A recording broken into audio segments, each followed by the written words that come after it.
से रूठे हो तुम,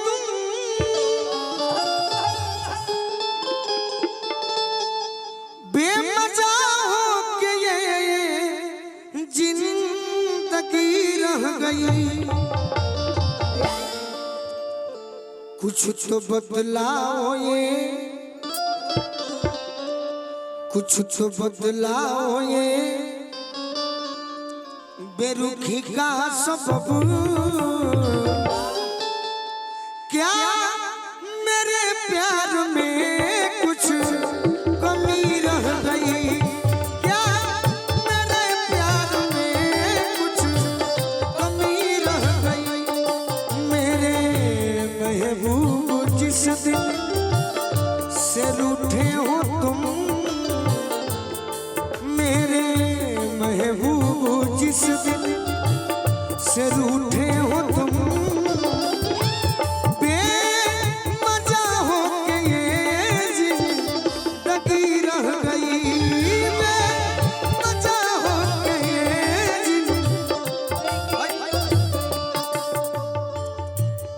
एक महेंद्र कपूर जी गाना गाते थे, ये हम अपने सभी भाइयों के लिए कहेंगे। मेरा प्यार वो है कि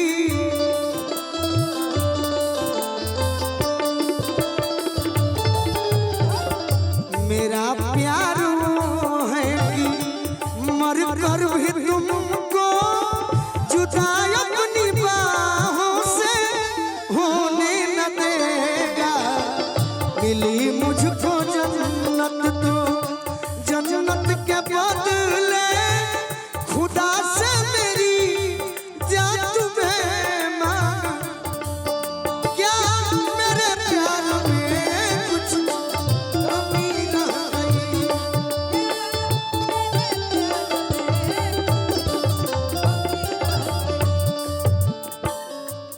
भैया के आशीर्वाद पत्नी अपने पति के बारे में कहती है।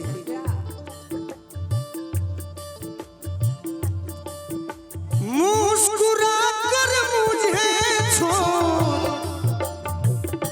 कर चल दिए,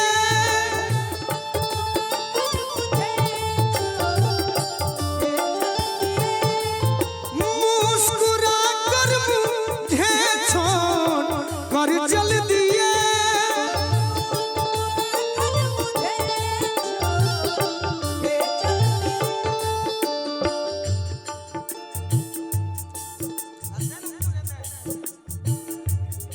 तुम्हें छोड़कर मैं कमाने जा रहा हूं, मुस्कुरा कर मुझे छोड़कर चल दिए। उनकी सूरत को मैं देखती रह गई, उनकी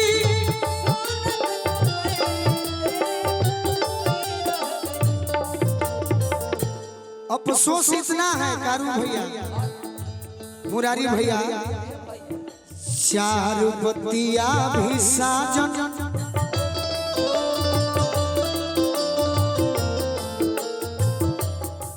चार बतिया भी साजन से कर ना सकी।